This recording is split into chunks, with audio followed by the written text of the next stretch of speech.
आप सबों को मेरा नमस्कार।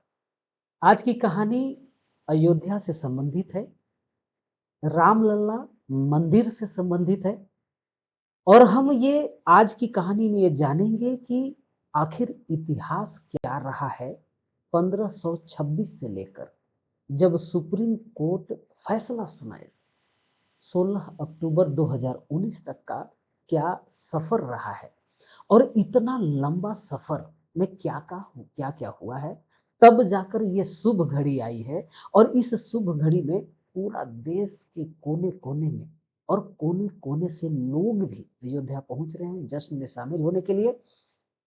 आप भी अगर सुन रहे हैं तो इस जश्न में शामिल होने के लिए आप भी तैयार बैठे होंगे, जाने के लिए भी, देखने के लिए भी और सुनने के लिए भी।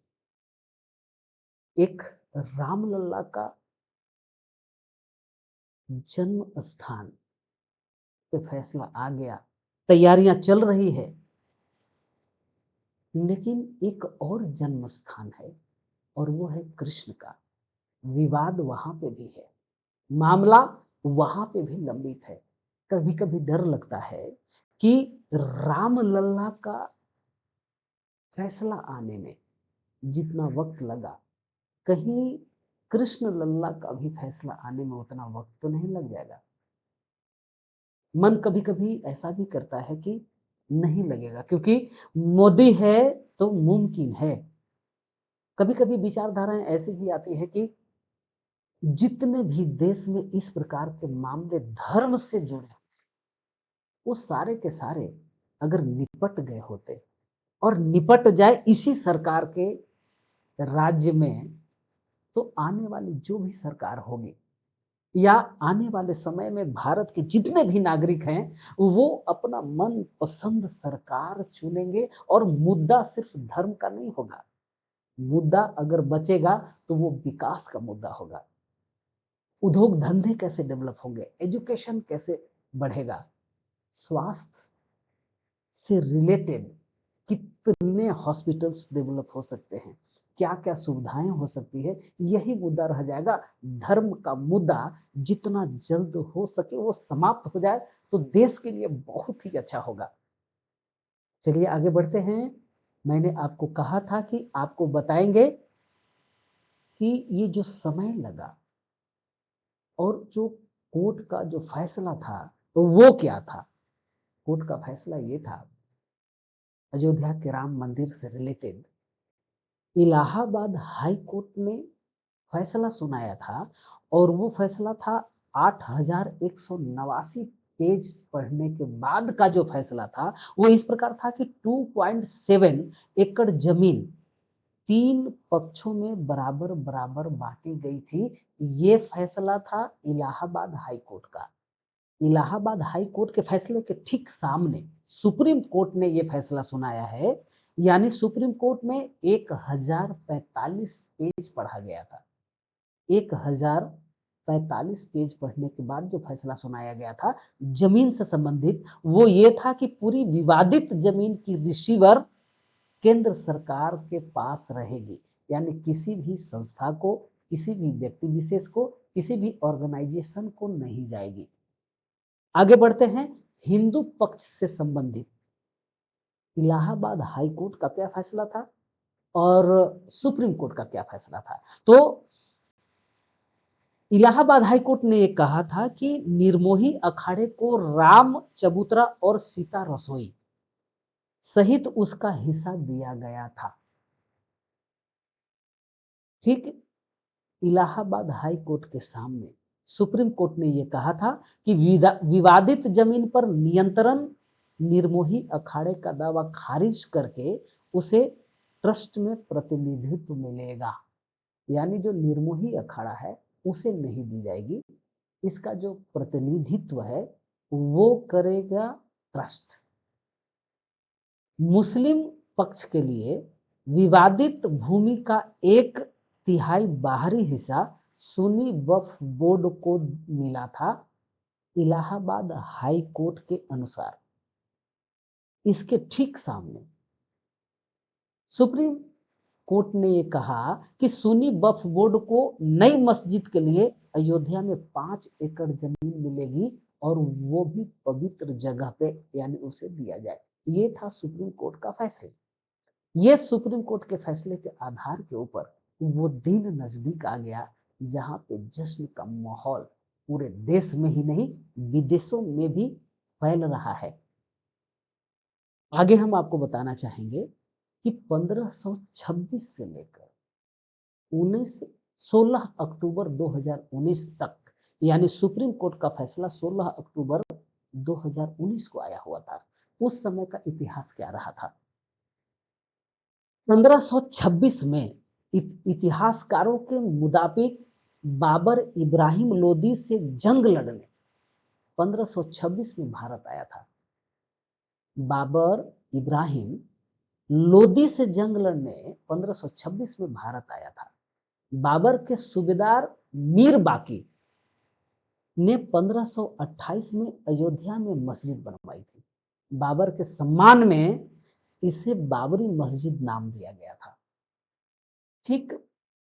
अब आगे 1853 ईस्वी में अवध के नवाब वाजिद अली शाह के समय पहली बार अयोध्या में सांप्रदायिक हिंसा भड़की। हिंदू समुदाय ने कहा कि मंदिर तोड़कर मस्जिद बनाई गई थी। इस जो सांप्रदायिक हिंसा भड़की थी, बहुत सारे जान गए थे, खून की नदियां बह गई थी। 1949 में विवादित स्थल पर सेंट्रल डोम के नीचे रामलला की मूर्ति स्थापित की गई थी।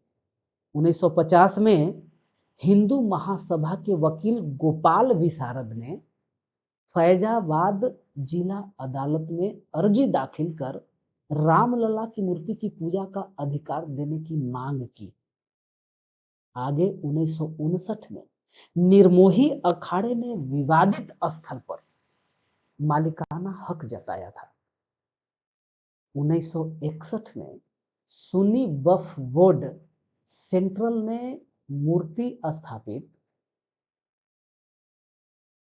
सुन्नी वक्फ बोर्ड सेंट्रल ने मूर्ति स्थापित किए जाने के खिलाफ कोर्ट में अर्जी लगाई थी और मस्जिद व आसपास की जमीन पर अपना हक जताया था 1961 में।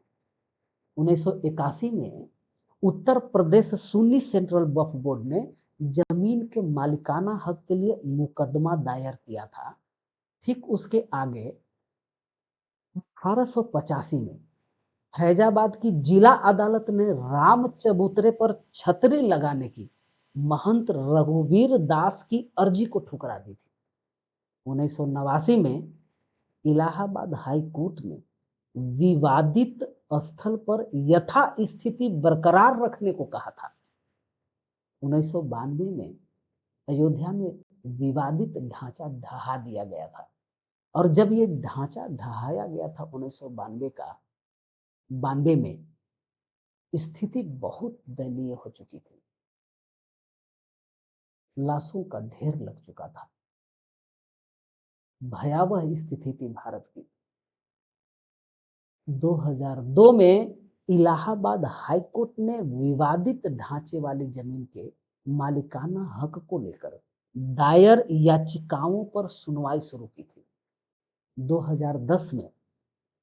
2010 में इलाहाबाद हाईकोर्ट ने 2:1 से फैसला दिया और विवादित स्थल को सुन्नी वक्फ बोर्ड, निर्मोही अखाड़ा और रामलला के बीच 3 हिस्सों में बराबर बांट दिया था। यानी 3 बराबर हिस्सों में बांट दिया था 2010 में इलाहाबाद हाईकोर्ट ने।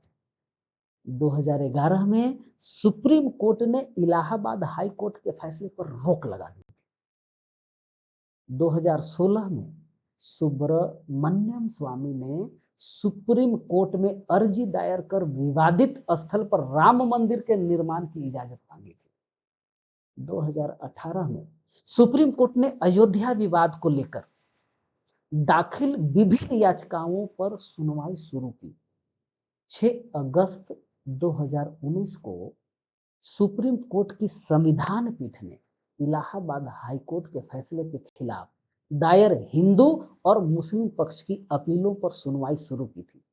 16 अक्टूबर 2019 को सुप्रीम कोर्ट में मामले की सुनवाई पूरी हुई थी और ये फैसला आया हुआ था। दोस्तों, इतना लंबा सफर, इतना लंबा इतिहास और इतना स्ट्रगल रहा है।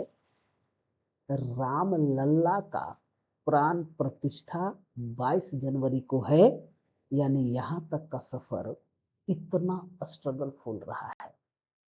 आगे पूरे देश में लोग खुश हैं, खुशियों का लहर दौड़ा हुआ है।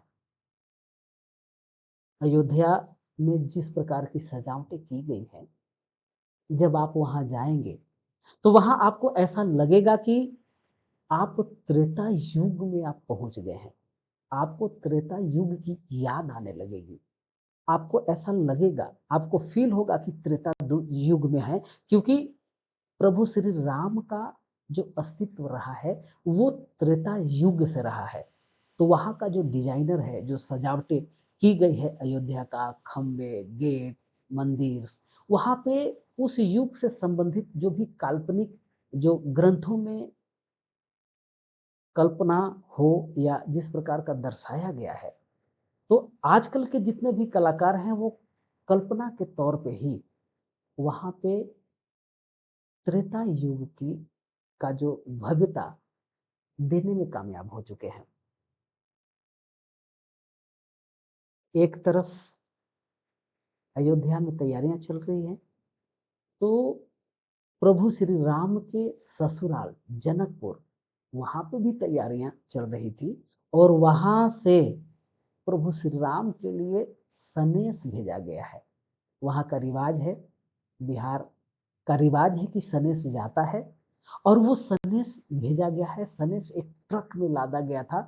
वहाँ का जो वहाँ से खीर भी लाई गई है, 56 भोग भी लाए गए हैं, सोने चांदी के आभूषण भी हैं, कपड़े भी हैं सारे के सारे लिए, सभी भाइयों के लिए।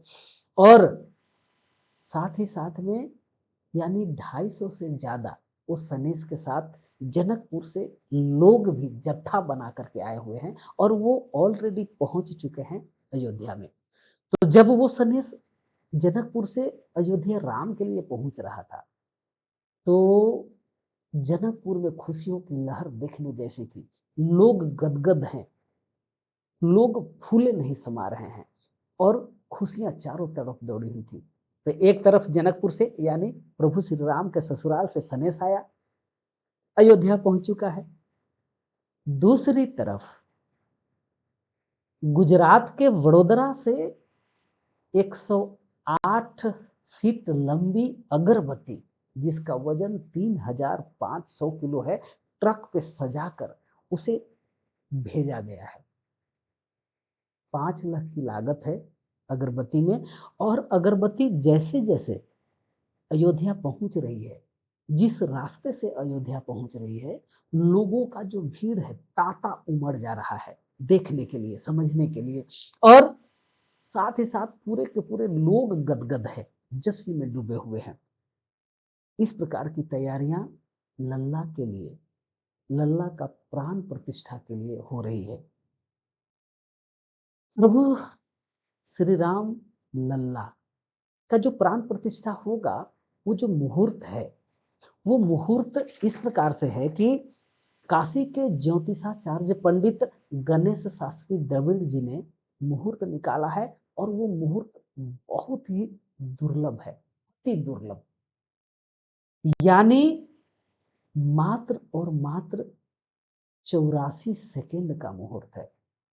उन्होंने बताया है कि 12 बजकर 29 मिनट 8 सेकेंड से लेकर 12 बजकर 30 मिनट 32 सेकेंड तक का होगा और मात्र 84 सेकेंड होगा। ये 84 सेकेंड ऐतिहासिक, दुर्लभ, अनमोल, बेशकीमती शुभ मुहूर्त है और इसी मुहूर्त में रामलला का प्राण प्रतिष्ठा होने वाला है। दोस्तों, जिस प्रकार से रामलला का प्राण प्रतिष्ठा हो रहा है, जिस तरह से खुशियां देश ही नहीं विदेशों में भी फैलती जा रही है, लोग डूबे जा रहे हैं, हम उम्मीद करते हैं वर्तमान सरकार से कि जितने भी इस प्रकार के पेंडिंग केसेस हैं, धर्म से संबंधित जितने भी पेंडिंग केसेस हैं, इसी मोदी सरकार में अगर वो मुमकिन हो जाए, बाकी के आने वाले समय में धर्म से संबंधित कोई काम ना रहे, सब अपने अपने धर्मों को लेकर जिंदा रहें, आगे बढ़ते रहें और विकास की तरफ सिर्फ और सिर्फ अब विकास का काम होता रहे, हम यही उम्मीद भी करते हैं। जितना समय राम लल्ला का प्राण प्रतिष्ठा में लग चुका, तक आने में लग चुका है, अब वो कृष्ण जन्मभूमि पे कृष्ण का प्राण प्रतिष्ठा तक पहुंचने में वो ज्यादा समय ना लगे। उम्मीद ये भी है कि वो भी दिन आएगा जब ठीक राम लल्ला के जैसा ही यथाशीघ्र जल्दी से जल्दी कृष्ण लल्ला का भी प्राण प्रतिष्ठा हम लोग कर पाएंगे। आज की कहानी में बस इतना ही। जय हिंद, जय भारत।